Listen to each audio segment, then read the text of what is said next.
Morning, guys. Welcome to Coffee Chat.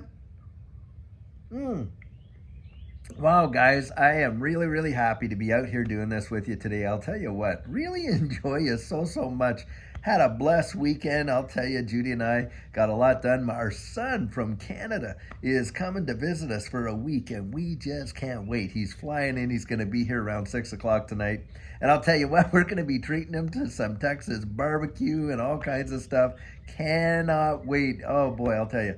Being a parent is probably one of the biggest joys I think a person can have in their life. Now, of course, it can cause you some of the greatest heartaches as well, you know. In fact, my mom, she used to say this, and I don't know, maybe she was guilting us as kids and stuff like that, but she said, when your kids are small, they walk on your toes, But when they get big, they walk all over your heart and stuff like that, she would say. So anyway, guys, I sure hope you had a fabulous weekend and celebrating your mom, because of course it was Mother's Day there on Sunday, and really had the opportunity to do that. Now for us, it was kind of bittersweet because of course my mom is still living, and Judy's mom had passed away last year there, and it was on like May the 2nd, and so in on Mother's Day, of course, we were actually out there and having her funeral and stuff like that. And so it's kind of bittersweet, but she was an amazing lady. She lived till she was 92 years old, and Judy and I and one of her granddaughters were right there when she, passed into eternity. And what a gracious, peaceful passing it was, I'll tell you what. I sure hope, when it's my time to go, that I go like that, because it was beautiful. It was really beautiful. And guys, I'll tell you, nothing beats having your family and those that you love and love you being around. I'll tell you, that's what it's all about. We're taking, by the way, just to say this, and I know, hey, we're all trying to, get a better life here while we are here, of course, and that's why we're investing into XRP and various other things and things like that. But I want you to think about this and put it into this perspective.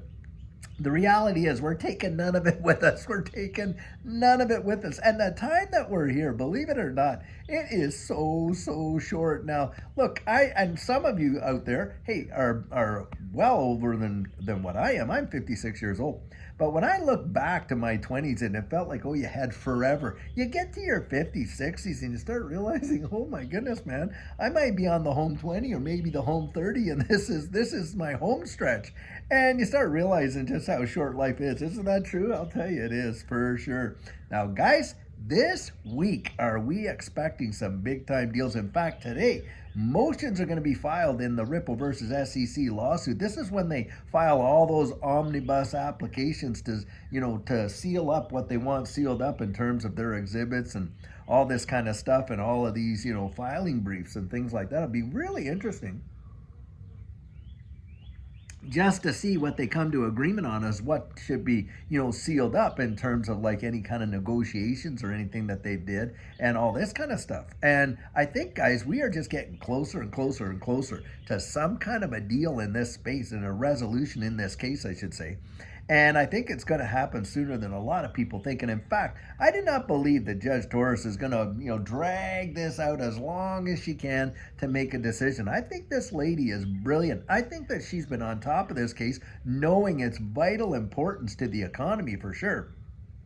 And I think for a big part of it, she's adjudicated a lot of it already in her mind. And now it's just, how is she going to come to that articulation of that decision? But I do believe that a lot of these decisions have already been kind of weighed out in her mind as she's contemplated the facts in this case. And we have seen that this lady seems to be a very fair adjudicator when it comes to like all the various issues, like the fact that she could come out and utilizing the Howey test, the very thing that the SEC wanted her to use to adjudicate the case. She looked at that and said, well, in that case, XRP in and of itself will never designate a security under those conditions because, in and of itself, it's not an investment contract, and it's certainly not something that people are investing in based on the efforts of others. It is a utility-driven, ecosystem. And she's come out and flat out said that. And basically what she was saying is, hey, there were some institutional sales back there that, perhaps, would classify in her mind as security, but that does not mean all on-demand liquidity transactions are going to be classified as securities. And I do not believe for 1 second that she's literally going to come out there and put an injunction in place that disallows, Ripple to utilize XRP and ODL, because with ODL, you're only talking about owner holding it for seconds to get those transactions through, and they're purchasing it not as an investment, right? These on-demand liquidity partners, they're purchasing not as an investment, expecting some sort of, gain based on Ripple's efforts. It's not like they're buying stock. No, they're buying a utility token so that they can literally go utilize it for what they need it for in the cross-border payment transactions. And the thing is this, think about it like this.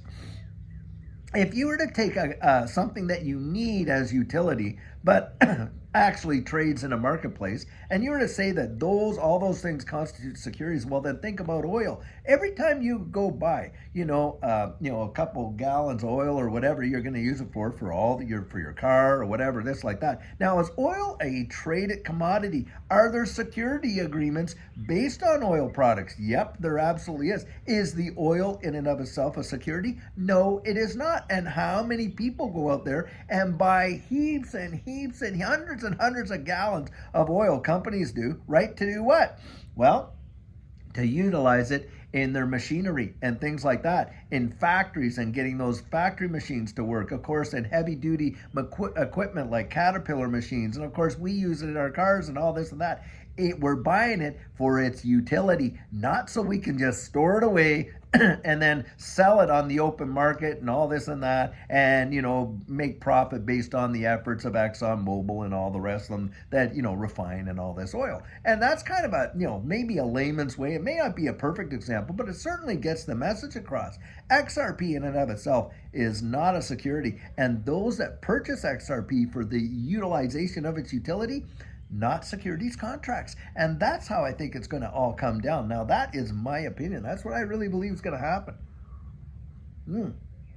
And in no way do I believe that the SEC is going to get their $2 billion. First of all, when they're really talking about this whole disgorgement idea and how, some investors were harmed because, because of the volume of XRP that those original investors bought, institutional investors, well, they didn't get as deep a discount as someone else, so they didn't see as much profit as others. Well, guys, when you think about where they bought it at less than a penny, imagine the absolute monstrous amount of profit that these guys have now, if they're still holding it from when they bought it way back then. And the thing is this, not one of them has come up to support the SEC in their argument to say, yeah, I feel like I was cheated because they got it a little cheaper than me, and so I didn't see the profit. Not one of them. And the fact is that there is no harm. They did not suffer loss, not at all. In fact, they're all in profit. And so in that capacity, I do not believe the disgorgement argument is going to float. I just don't. And with that, if you don't have the disgorgement, which, by the way, they're going after, 860 some billion for that, then of course you don't have the interest, which is another 860 some million, for the disgorgement. And then the interest part of it was 200 and some million, which made up the first billion. The second billion, or almost the second billion, it's not quite 2 billion, but needless to say, the second bit was all penalizing, them for doing it. Well, you're going to get the disgorgement, you're going to get the interest, and now we're going to spank you like you've never been spanked with a massive, massive fine. Well, I do not believe the court is going to do that. Why? With the penalty side. Now, you've heard my argument on the disgorgement and the interest. I don't think they're going to get that at all. Now, why aren't they going to get the 860 some million or whatever it was for the penalty side? Guys, I don't believe they're going to get that because, look, there was it was not in their mind to go out there and literally flagrantly disregard securities legislation. In fact, Ripple was in there working with the SEC for 8 years trying to get some sort of clarity from them, and and literally disclose what they were doing, how they were doing it, and on and on and on. And they did all that transparently, and motive shows. Now, you want to see an ad for that is because originally, remember, the SEC was suing Brad Garlinghouse and Chris Larson personally for hundreds of millions of dollars apiece, saying that they intentionally went out and do this. But guys, they dropped those lawsuits. Why? Because they knew they could not win that argument, not even close. And on top of that, all of these accusations, no fraud, no malfeasance, nothing is Ripple is not being accused of any of that. So then in that capacity, there's no way I believe the SEC is going to get a penalty of almost $1 billion out of them, for that side. So now, what do I think could happen? Well, I think this could happen.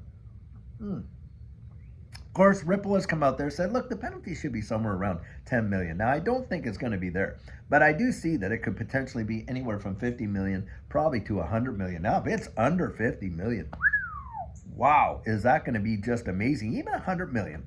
I think Ripple's going to pay that. I don't think they're going to push the whole thing to the Supreme Court, unless, of course, the SEC, decides that, oh, no, we're going to appeal and on, which I suppose they could, but I think they'd be stupid to do that. And number one, I think they'd be burning taxpayers' money because I don't think they have a hope. In fact, many, many times that the SEC has taken cases all the way to the Supreme Court, they've lost. And have they not suffered so much embarrassment and loss in this case?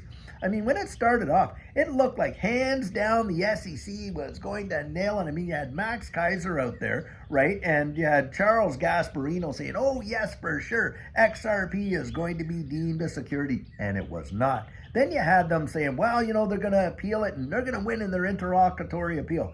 They did not. And then, of course, Brad Garlinghouse and Chris Larson, they're going to end up having to pay the piper. Those dropped. Boom, boom, boom, boom, boom. Guys, I do not believe for a second that the SEC is standing on any kind of firm foundation when it comes to this case. And if it does get appealed and it goes to the Supreme Court, they are done for now. Would the risk be there? Oh, yeah, you better believe it. If it goes to the Supreme Court and the Supreme Court comes out and classifies these utility-style tokens like XRP and things like that to not be securities, boy, has the SEC just been kicked in the teeth, and in a big way, because every other ecosystem in this space will be able to take that decision, use it as precedent against SEC's lawsuit. I don't think they want to risk it, and that's why I don't necessarily believe they're going to appeal it, at least in my estimation. Chance of them appealing it maybe 20%, over 80% of them not appealing whatever decision comes down the pike. And if that's the case, I think Ripple will just pay the fine and they'll be on their merry way, and we are going to see something happen like absolutely gangbusters in this space. Now, that's what I really think is going to happen. I think it's going to all wind up this summer for sure, and it is going to be amazing in my estimation anyway. I'll tell you what. And by the way, I want to say this. I love the fact that you had, Brad Garlinghouse sharing that interview there, that when they got the decision that XRP was not a security, the guy actually cried. I mean, that's what he said. And shows the humanity of these people. Don't think that they're just aloof and they don't care and all this narrative, oh, Ripple doesn't care about us and this and that. I was there and I heard Brad Garlinghouse absolutely say it, recorded it, it's been uploaded all over the internet, how, look, anybody who thinks that Ripple is not behind XRP has lost the plot. That's what he said. They are 100% behind it. And so don't listen to all these fudsters that try to come out there and throw out all these narratives. It's absolute hogwash. Now think about it. Would you even waste your time to go out there and just go to all these channels that are talking about XRP and laying out different narratives and this and that, and just drop and spend, how many countless, hours watching and stuff, if they even watch it, and then go out there and make all the negative comments that they do? Not in your life. I would not even waste my time. I have too much going on in life to allow that, too much time that I'd be missing from my family and, and all that. Because I'll tell you what, like I said when we started this off, life is too short, right? It is too short to waste energy and time on that. So guys, think about that too. Some of these people are literally paid, or they're bots. I kid you not. Wow.